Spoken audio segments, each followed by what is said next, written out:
September 24th, 2022. Nathan from Queens, Ultimate Traders on Reddit.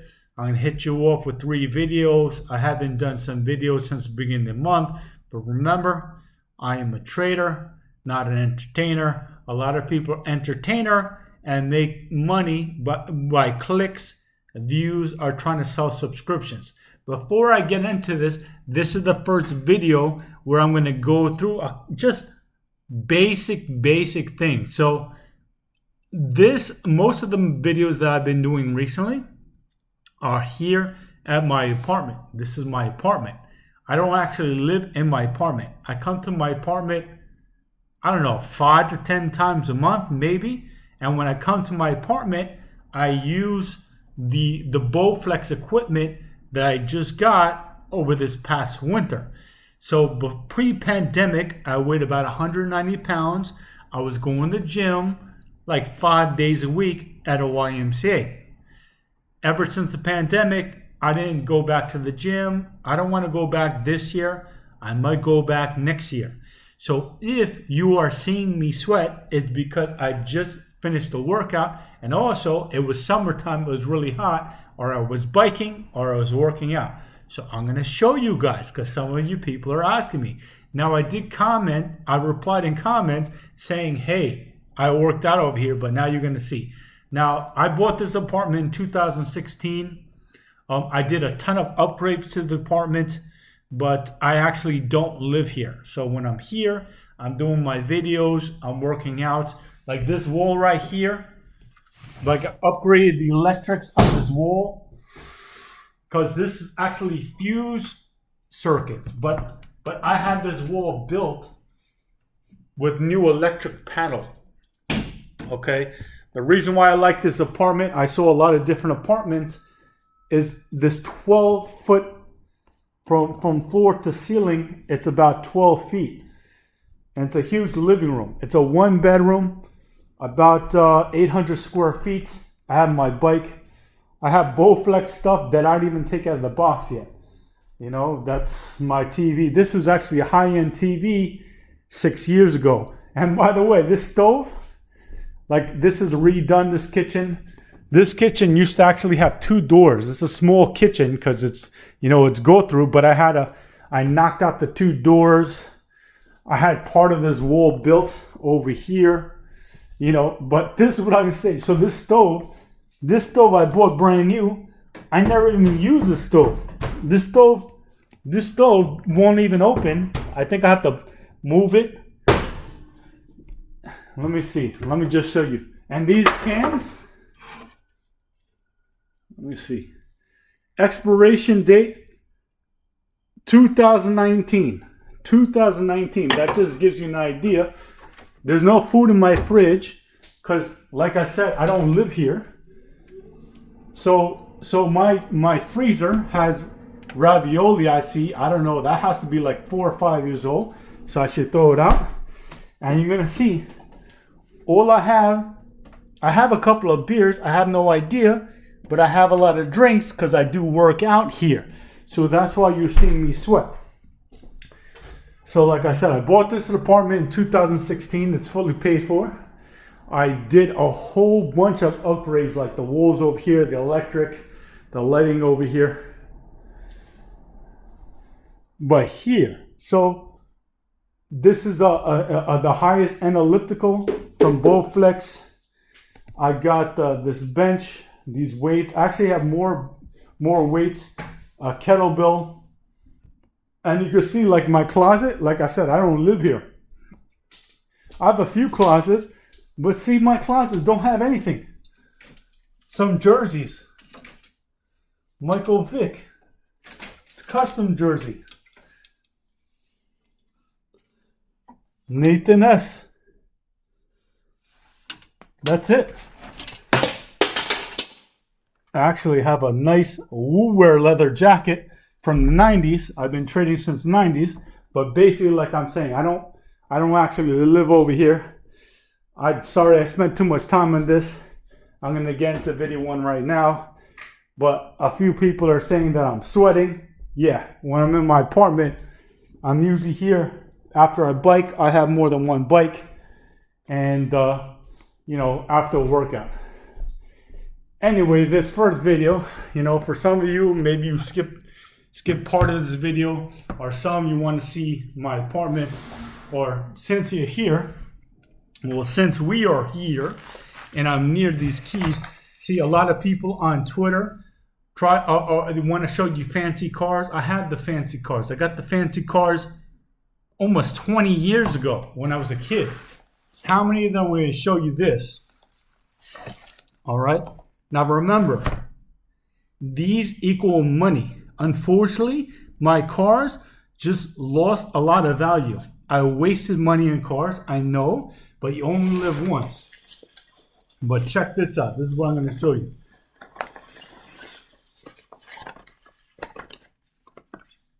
'60 Elm Street keys. These are the keys. Look how many keys to one property, because it's a color. So these are all the keys. Unfortunately, they're not even labeled to another property. This is the keys to one property. These are properties where you make money. These are the keys to another property. This one, luckily, they're labeled. They're labeled, each apartment.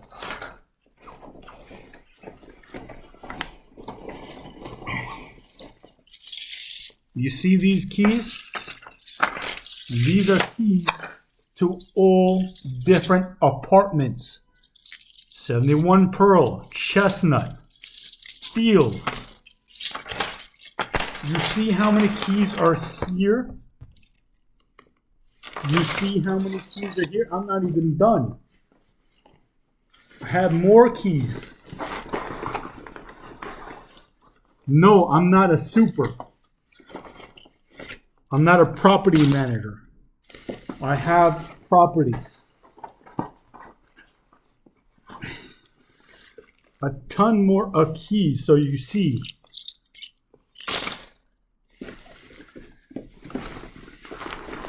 Man, I have to go digging. I don't use these keys. These keys are for emergency. But just so you see. How many keys? How many keys? They want to show you one fancy car or one Rolex. I started buying Rolexes when I was 23.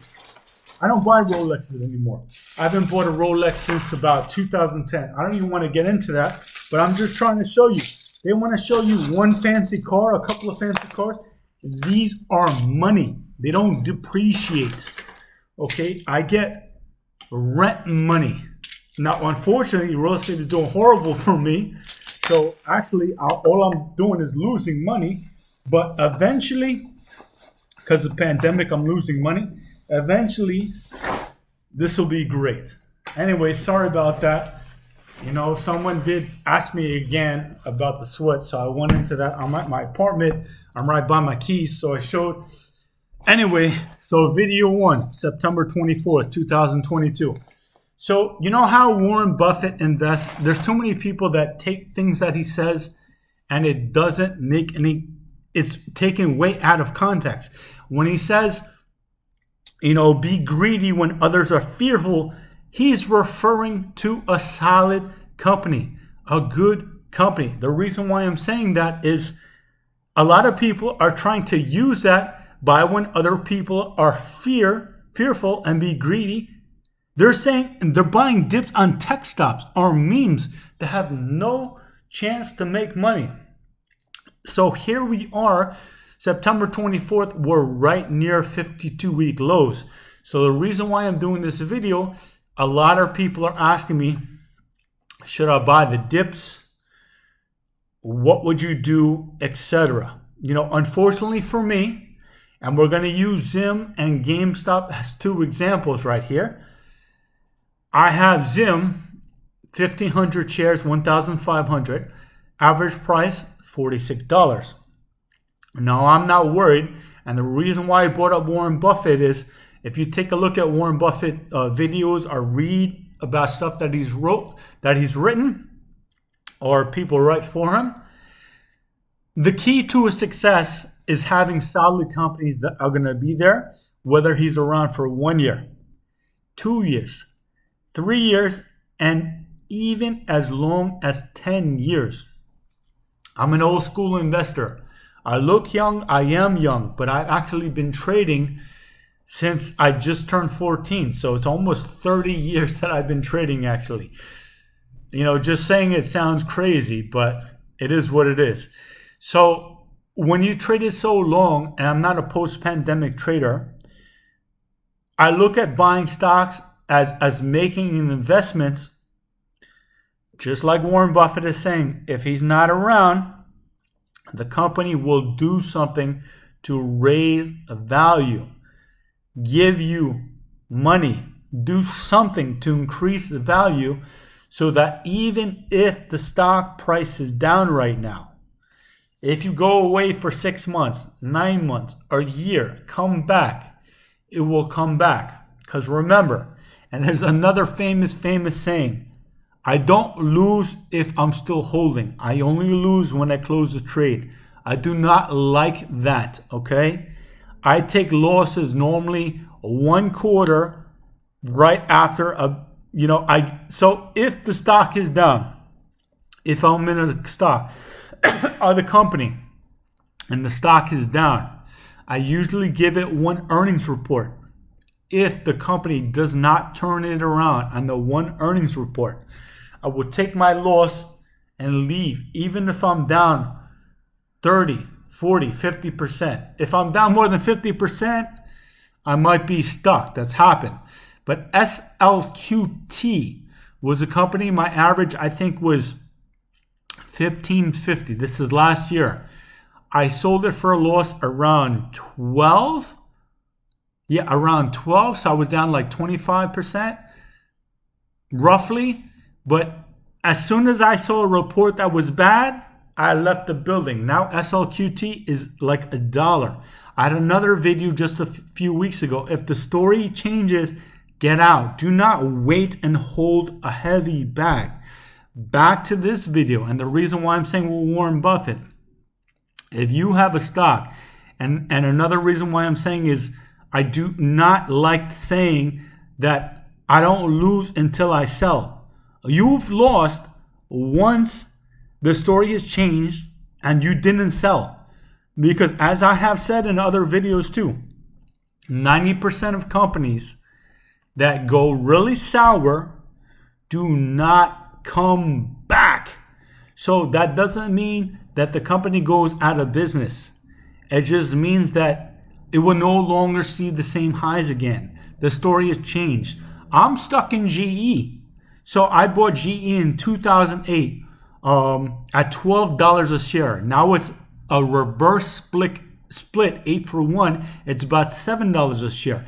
The story changed, I believe 2015 or 16. I should have sold, but because it's in a long-term account, I did not. I'm down.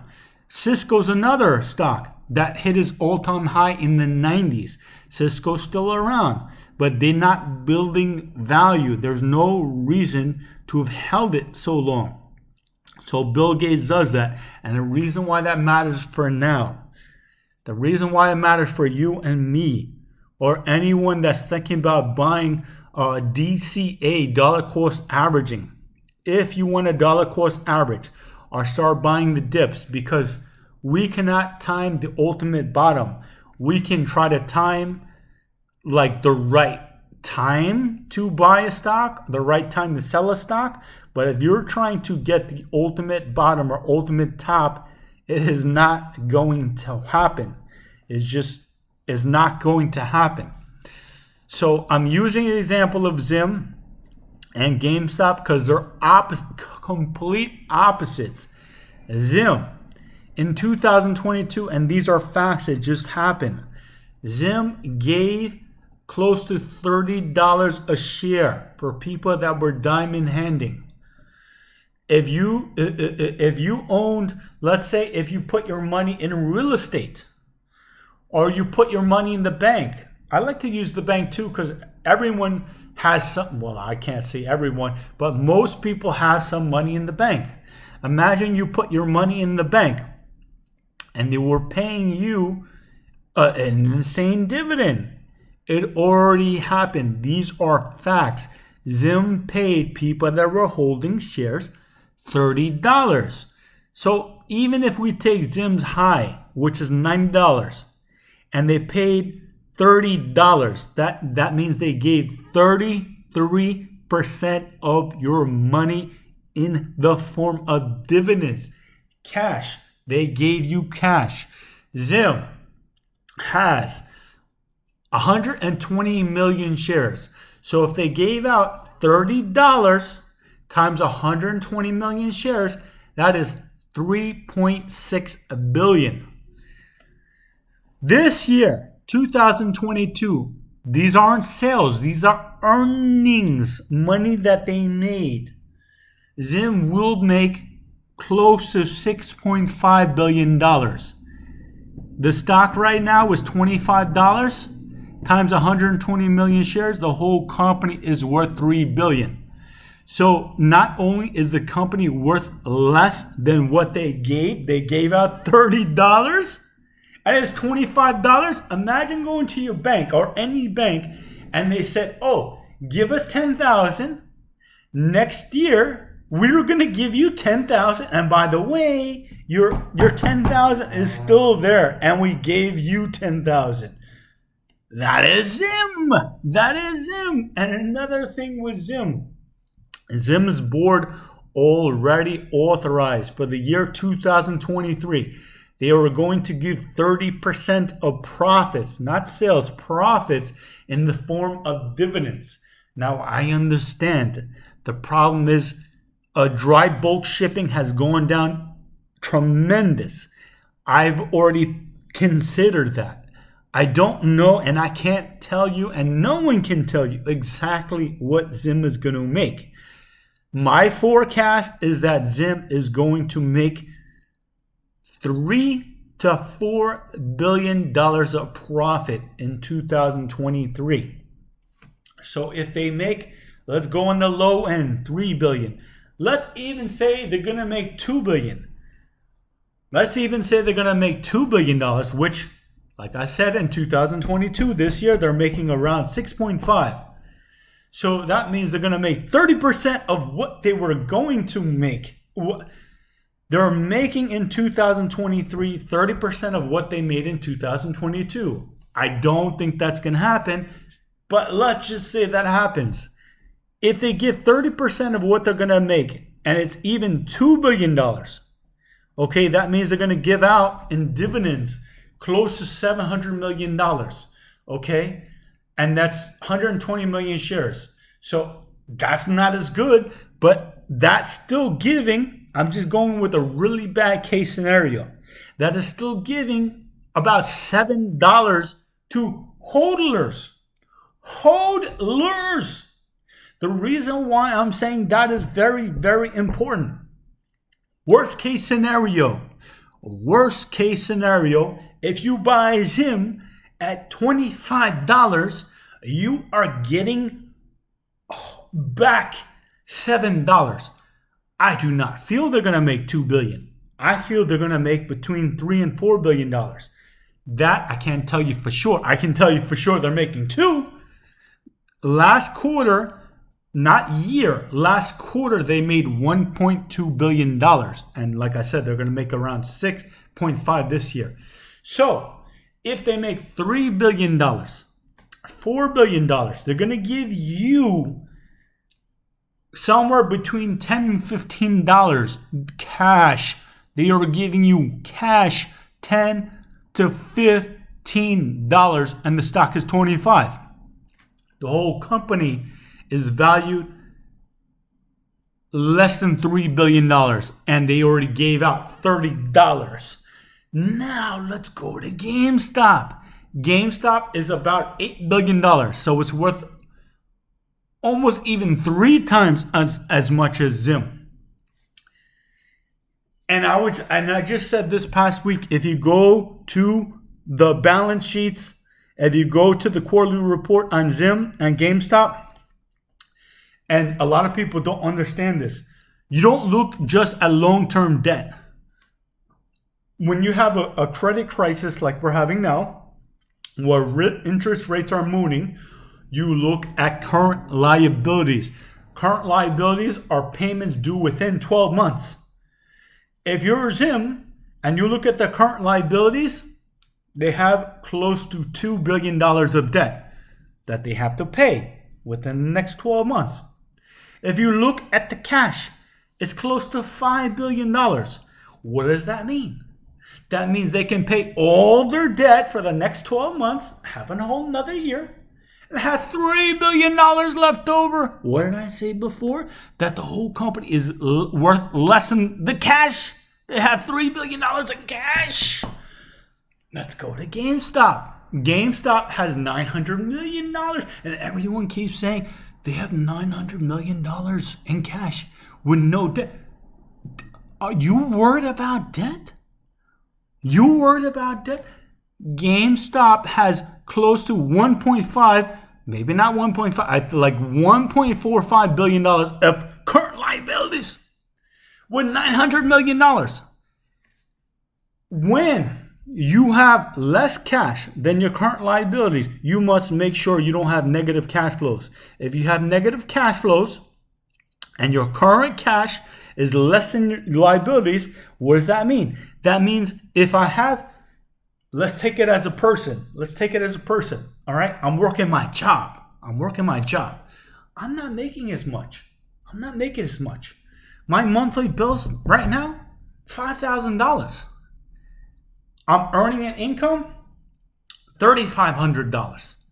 Obviously, at one point, if I'm losing $1,500 every single month, at one point in time, I'm either going to go bankrupt or I'm going to try to get another loan.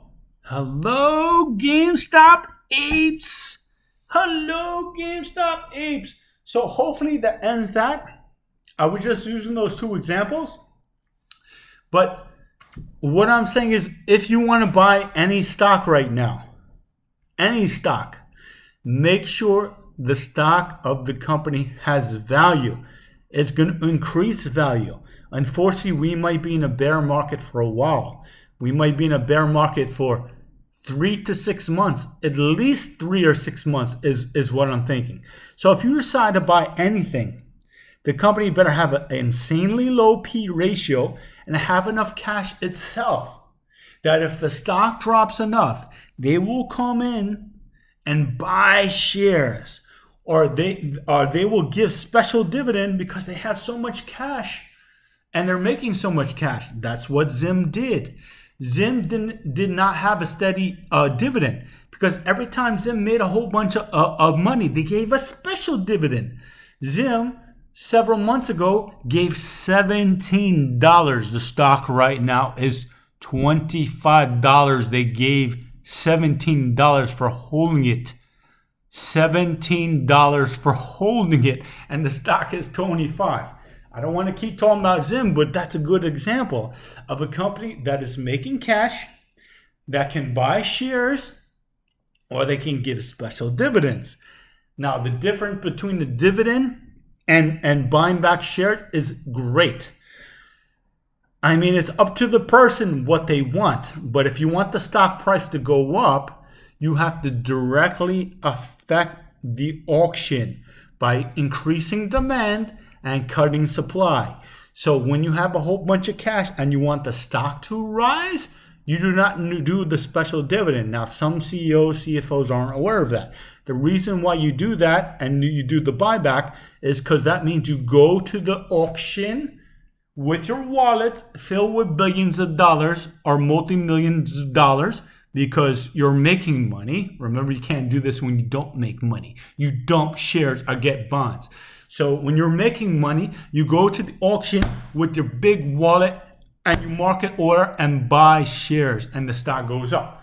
Not only does demand go up, when you buy shares, the supply of shares goes down, increasing the stock price. The difference between a dividend is you pay the holders. You give an incentive for them to hold. And what you're doing with that, you're hoping that there gets a lot of interest You're hoping to get a lot of interest and more people want to buy. But no, we're in a crazy irrational market where people are buying the dip on Gamestop, where they're buying the dip on AMC. They're buying Ader. They were buying Rev, which is in bankruptcy. They were buying Redbox at $18. The whole thing that's crazy about Redbox, the buyout price was about 70 cents. So if the company gets bought out for 70 cents, how on earth did it go to $18? That's what I'm saying. That's what people are doing. So they don't want to buy a cargo vessel shipper. They don't care about Zim. No one cares about Zim. It's a boring, but you know what? I don't care if it's boring. I've been doing this so long, I don't care. Show me the company that makes money, that has the ability to pay me to hold, or they can come to the market and buy. So that's a lesson. If you were looking at something like TX that has amazing financials, if you look at MCFT, I know the stock is down, so is Zim, but they have a heavy arsenal, their balance sheet, their wallet. They can pay dividends, or they can go to the market, crush supply, buying the shares, and having their big fat wallets on the market. Another final thing on video 1 is you never, ever, ever want retail owning the float. When I heard that retail owns the float on AMC and GameStop, and people were happy about that, that made me laugh hysterically. Ask you something, okay?